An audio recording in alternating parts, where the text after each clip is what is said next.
Hi there, welcome back to By Sword and Musket Limited, where we look at antique, interesting, particularly fine weapons. Today we're going to look at a beautifully cased in a hardwood with military corners. It has a blank escutcheon in the middle. We're going to look at a particularly fine over and under pistol by an English maker.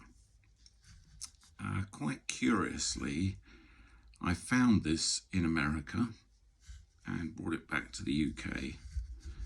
A friend of mine lives incredibly close to where this pistol was produced, although the original buildings have long since changed.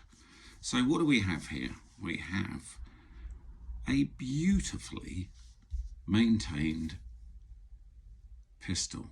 Now, the debate so far amongst professionals has been, was this or has this been refinished?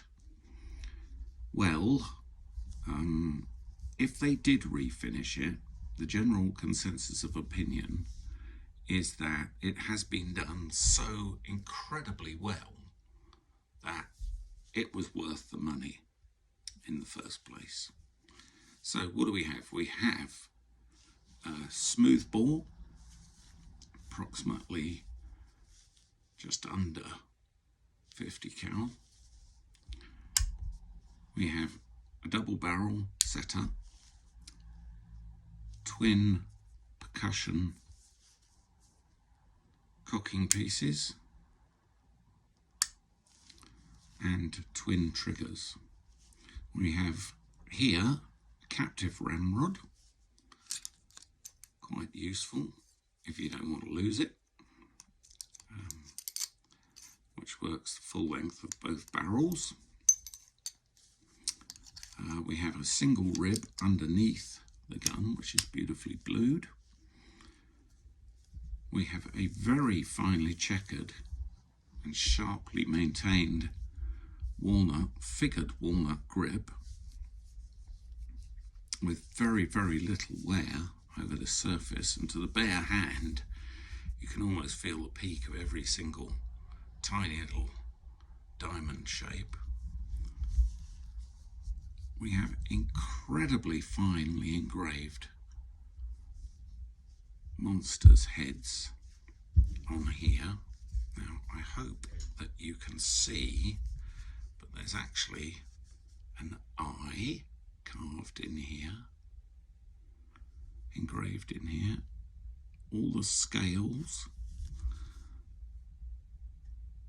and some nice floral engraving down here.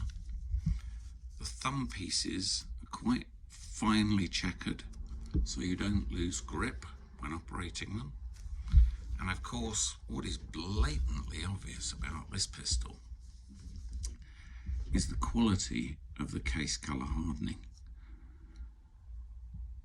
Now, that's a quenching process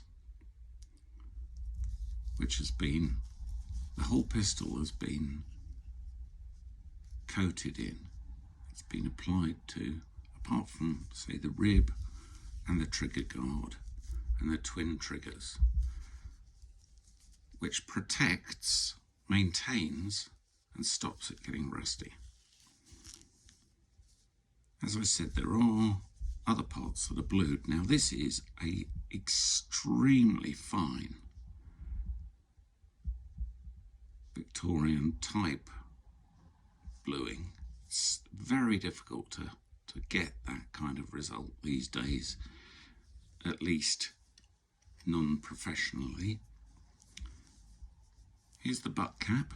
That is also beautifully coloured, and in the base of the butt cap, I don't know if I'll be able to get this up without fingernails, is a little trap for maintaining what you need to shoot the pistol with, so there's probably enough room in there for another 2 balls.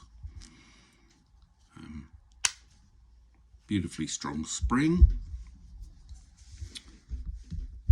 So I think you will agree that the detail, the attention to detail and the condition are what we might describe as high.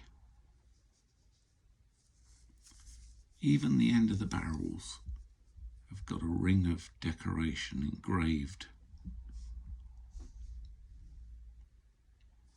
around the muzzle.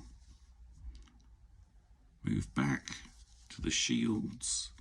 The nipples are in extremely good condition. You can still see the machining marks. Can you hear that? Those are the ridges of the machining marks.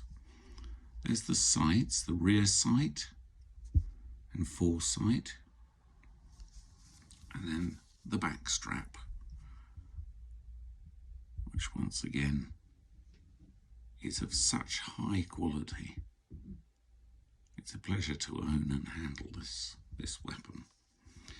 It has Birmingham proof marks on it, down the central rib between the barrels. There's a viewing mark and an acceptance mark. Here are the side plates, once again, finely engraved. Blued flat screws. Same on the other side. You have to admit that these fellas knew what they were doing when they made these extremely beautiful pieces of art. There's a blank silver escutcheon on the rear. So that is a particularly fine piece of kit that one might carry as self-protection in the pocket or the overcoat. Now let's get down to who and where it was made. As I mentioned earlier, it comes from this country. It is a P. Burnand, Newcastle on Tyne.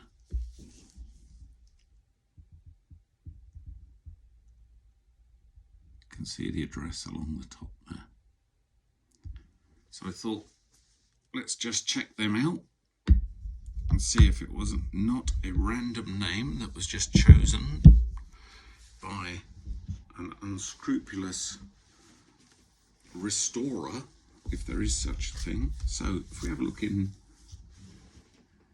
English gunmakers, which does include the Birmingham trade, come right to the back in the list of provincial gunmakers, and there we are, Burnand, Richard, Newcastle upon Tyne, Northumbria, 1843 to 1865. Rather nice to find him listed. So, very nice pistol in a case which has possibly been relined. I say possibly because there is no label, which is a real shame.